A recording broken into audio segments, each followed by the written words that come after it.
મિત્રો, આ વાર્તા એક શિક્ષક અને છોકરાની છે. તો મિત્રો, છોકરો 10મા ધોરણમાં અભ્યાસ કરતો હતો. એક સારા પરિવારનો હતો, કારણ કે તે એક મોંઘી શાળામાં હતી. તેથી એક સારા પરિવારના બાળક તે મોંઘી શાળામાં અભ્યાસ કરી શકતો હતો. તે 10મા ધોરણમાં વિદ્યાર્થી હતો. તેની એક મેડમ છે જેની ઉંમર 40 વર્ષની છે. જ્યારે તે છોકરાને જુએ છે ત્યારે તે ચૂપચાપ બેસતો અને બાળકોની દૂર રહેતો. તે સરળ સ્વભાવનો હતો અને બાળકોના મિત્રો હતો. તેઓ એકબીજા સાથે વાતો કરતો હતો, પણ તે દૂર રહેતો. હવે જ્યારે મેડમની નજર તેના પર પડે છે ત્યારે તેની પાસે જાય છે અને તે અભ્યાસ વિશે વાત કરે છે.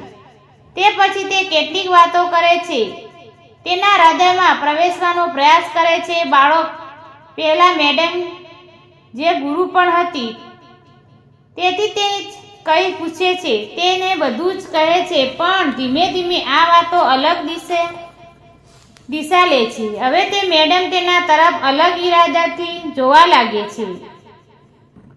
છોકરો નિર્દોષ હતો. તે મેડમની વાત પર અચકાવા લાગે છે, પણ મેડમ રોકવાનો નહોતો, કારણ કે તેણીએ નક્કી કરી લીધું હતું કે તેણે શું કરવાનું છે અને તેની સાથે રોજ આ રીતે વાત કરે છે, બકવાસ કરે છે. જ્યારે છોકરાઓને ખબર પડે છે કે તેના ઈરાદામાં શું ચાલી રહ્યું છે અને તે મારી પાસેથી શું ઈચ્છે છે, ત્યારે તેનાથી અંતર રાખવાનું શરૂ કરે છે. અને પછી એક દિવસ તેણીએ તક મળે છે અને તેની કારમાં બેસાડે છે, કારણ કે તે મેડમ પાસે એક મોંઘી કાર છે. તેને એક નિર્જન વિસ્તારમાં લઈ જાય છે અને પછી તેની સાથે તેની ઈચ્છા પૂરી કરવાનો પ્રયાસ કરે છે, પરંતુ મેડમને ટેકો આપતો નથી. અચકાય છે અને કહી શકતો નથી. મેડમ ગુસ્સે થાય છે અને પછી તેને ત્યાંથી એક સહેલીના ઘરે લઈ જાય છે. કદાચ તે સહેલી પણ એવી જ હતી. તે પણ એક જ શાળામાં ભણાવતી હતી, તેથી બંનેની મિલભગત હતી. બંને કદાચ એવું જ કરતા હતા. તેની સાથે પાસે જાય છે અને તેની સહેલી તેને જુએ છે અને કહે છે કે તારી હાથમાં ખૂબ જ સારો માલ આવ્યો છે. તો મેડમ કહે છે, હા, પણ તે મારી વાત સાંભળતો નથી. તે ખૂબ જ નિર્દોષ છે. હવે તે કહે છે કે ઠીક છે, તો પછી તું તેને અહીં કેમ લાવી છે? પછી તે કહે છે કે તું તેને ફક્ત સમજાવ કે તે શું ઈચ્છે છે. તે પછી મિત્રો તેની સહેલી સાથે એકલો છોડી દે છે. હવે મેડમ તેની સાથે મિત્રપૂર્ણ વ્યક્તિ તરીકે વાતો કરે છે, તેનો મૂડ હળવો કરવાનો પ્રયાસ કરે છે. થોડો સમય પછી જ્યારે છોકરો સમજે છે કે કદાચ તે હું શું કરી રહ્યો છું તે સમજી રહી છે, ત્યારે તેને મેડમને કારમાં આજે કરેલા કૃત્ય વિશે કહે છે. તો તે મેડમને કહે છે કે તેણે મારી સાથે આ બધું કરવાનો પ્રયાસ કર્યો હતો. હવે આ બધું સાંભળ્યા પછી તે હસીને કહે છે, આમાં મોટી વાત શું છે? આજકાલ આ એક જ સામાન્ય વાત છે. નાના છોકરાઓને મોટી ઉંમરની સ્ત્રીઓ સાથે મિત્રતા કરે છે. તે હવે સારી વાત છે. આમાં કંઈ ખોટું નથી. આજકાલ આવું ચાલી રહ્યું છે. હવે છોકરાઓ સાંભળીને આશ્ચર્યચકિત થઈ જાય છે. તે કહે છે કે શું સમય આવી ગયો છે? એવું લાગે છે કે આ બધે જ ચાલી રહ્યું છે. આમાં કંઈ ખોટું નથી.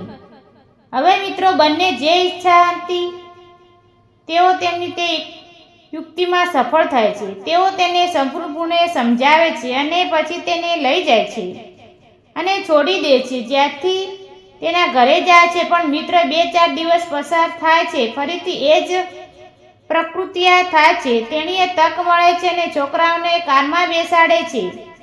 તે તેને 5 સ્ટાર હોટલમાં લઈ જાય છે, જ્યાં પહેલેથી જ એક રૂમ હતો. તેણે બુક કરાવ્યો હતો. તેણીએ વ્યવસ્થા કરી હતી અને પછી જ્યારે તે અંદર જાય છે ત્યારે મેડમ તેની સામે તેની સાથે કંઈક એવું જ કરે છે કે છોકરો પણ પોતાની રોકી શકતો નથી. અને પછી મેડમ તેની બધી ઈચ્છાઓ પૂરી કરે છે. તેથી હૃદયમાં હતી. છોકરાને મેડમને ન ઈચ્છતા હોવા છતાં ટેકો આપવો પડે છે. અને પછી જે રીતે તેણી તેને પાછો લઈ ગઈ, જે રીતે તેને છોડીને તેના ઘરે જાય છે. અને પછી આ ક્યારેક અઠવાડિયામાં, ક્યારેક 15 દિવસમાં થવા લાગે છે. પરંતુ જે છોકરાઓ ફક્ત 16 વર્ષના હતા, ક્યાં છોકરાઓને ક્યાં તે 40 વર્ષની મેડમ, તે હંમેશા આ બાબતો વિશે વિચારતો રહ્યો છે અને ક્લાસમાં હોય તેને પણ ટેન્શનમાં રહે છે. વિચારતો રહે છે કે શું થઈ રહ્યું છે, હું શું કરી રહ્યો છું, શું મેડમ આ મારી સાથે શું કરી રહ્યા છે. તેથી તે ટેન્શનમાં રહેવા લાગે છે અને પછી મેડમ તે સમજે છે અને પછી તે ચિંતા વિરોધ દવાઓ આપે છે જે ટેન્શનમાં ઘટાડે છે. તેને લીધે પછી ખૂબ જ સારું લાગે છે.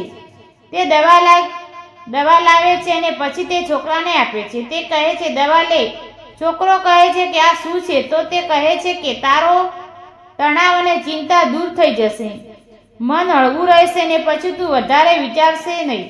તો મિત્રો હવે તે લે છે અને પછી ધીમે ધીમે આ ક્રમ હતો. હવે મેડમ જે ઈચ્છે છે તે કરવા લાગે છે. ધીમે ધીમે મર્યાદા વટાવી જાય છે કારણ કે તે દારૂ વગેરે પીતી હતી. તેથી તે છોકરાઓને દારૂ પીવા માટે દબાણ કરે છે. ધીમે ધીમે છોકરો પણ પીવા લાગે છે અને તે પછી આ ક્રમ સતત ચાલુ રહ્યા. કોઈને ખબર નથી કે મેડમ છોકરા સાથે શું કરી રહી છે. હવે જ્યારે છોકરો તેના ઘરે જતો હતો ત્યારે તેનું વર્તન બદલાઈ ગયું હતું. તેનો સ્વભાવમાં બદલાઈ ગયો હતો. તે ઘરે અલગ રીતે વર્તન કરે છે. તેથી તેના માતા પિતા ખબર પડી કે કંઈ ખોટું જ છે. છોકરાને વર્તનમાં આટલો ફેરફાર કેવી રીતે થયો છે? પછી તેઓ તેને ફરીથી પૂછ્યું. અત્યાર સુધી આ બધી બાબતોને 7 થી 8 મહિના વીતી ગયા હતા અને મેડમ તેને ઘણી વખત ઉપયોગ કર્યો હતો. તેથી જ્યારે છોકરાના માતા પિતાએ તેને બધું પૂછ્યું ત્યારે તેને થોડી જ વારમાં બધું કહી દીધું. તેણે કહ્યું કે હું અંગ્રેજી શીખવતી મેડમ મારી સાથે આવું કરી રહી છે. તે છેલ્લા 8 થી 9 મહિનાથી આવું કરી રહી છે. હવે આ સાંભળીને તેના માતા પિતા ચોંકી ગયા છે. તેઓ વિચારે છે કે શું કરવું, ક્યાં જવું, શાળા મેનેજમેન્ટ પાસે જઈને ફરિયાદ કરું અથવા પોલીસ પાસે જવું અથવા મેડમનું મળું, કારણ કે તેને દીકરો પણ 16 વર્ષનો હતો. તે સગીરા હતો. જો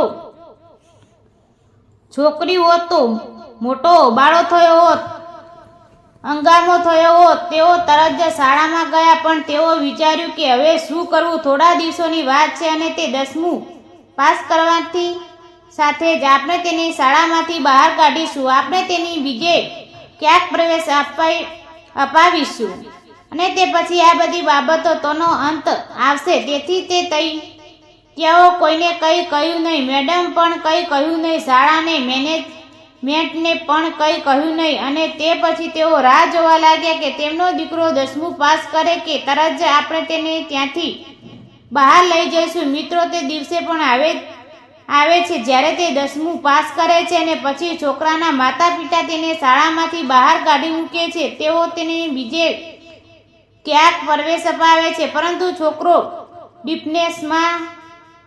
ડિસ્પેનમાં હતો કારણ કે તેને માતા પિતા પણ આ વાતની ખબર પડી ગઈ હતી. તો તે વિચારતો હતો કે મેં શું કર્યું. હવે તે માતા પિતા તેની સારવાર કરાવે છે. તેઓ તેને ડૉક્ટર પાસે લઈ જાય છે. ધીમે ધીમે દવા કામ કરવા લાગે છે અને ધીમે ધીમે બધું સારું થવા લાગે છે. પણ મિત્રો, અહીં જ મેડમ હતી તેના મિત્ર સાથે વાત કરે છે કે શાળા છોડીને ગયા છે. તે ચિંતિત થઈ જાય છે. તેની હંમેશા છોકરાની જરૂર લાગે છે. તેથી તેને મળવાનું નક્કી કરે છે. તેને બોલાવવાનું નક્કી કરે છે. હવે તેને એક નોકરને છોકરાનો ઘરે મોકલે છે. તેના ઘરમાં સૌથી તેને આવું કરવા કહે છે કે મેડમ તેને યાદ કરે છે. તેણીએ તને બોલાવ્યો છે અને તે મારો સારો વિદ્યાર્થી હતો. હવે તેને નોકરને પણ કંઈ ખબર નથી કે છોકરાનો ઘરે જાય છે અને મેડમને પૂરી આશા હતી. તેને ખાતરી હતી કે ચોક્કસ પણ તેની વિનંતી પર આવશે. તેને ખબર નથી કે તેના પરિવારને બધું કહી દીધું છે. તેના માતા પિતા પહેલેથી જ જાણે છે. હવે જ્યારે તે છોકરાના ઘરે જાય છે ત્યારે છોકરાના માતા પિતા તેને મળે છે. તેઓ પૂછે છે કે શું વાત છે? તો કહે છે કે તેને પાસેલી શાળાની મેડમ તેને બોલાવે છે. કંઈ કામ છે. હવે મિત્રો આ સામે તેઓ ચિંતામાં પડી જાય છે. તેમને લાગે છે કે મેડમ એટલી હિંમત છે કે તે હજુ પણ મારા દીકરાને એકલો નથી છોડી રહી. તે પછી તેઓ તરત જ પોલીસ પાસે જવાનું નક્કી કરે છે. તેને પોલીસ સ્ટેશને જાય છે અને બધું કહે છે. છોકરો પણ જાય છે. તેની પૂછપરછ કરવામાં આવે છે પણ બધું કહે છે કે હા મેડમ, મારી સાથે આવું કર્યું છે. હવે કારણ કે તે એક પ્રખ્યાત શાળા કેસ હતો. જો પોલીસ આ વાત જાહેર કરી હોત તો તે એક મોટો કેસ બની ગયો હોત.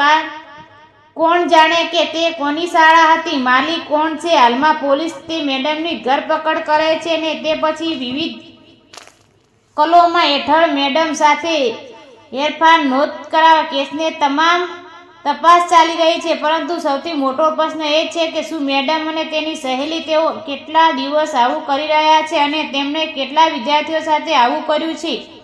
આ બધું ત્યારે જ થશે જ્યારે તપાસ થશે કે પછી એક બધા ટેસ્ટ ખુલશે પછી મિત્રો આમ કેટલાક વધુ ચોંકાવનારા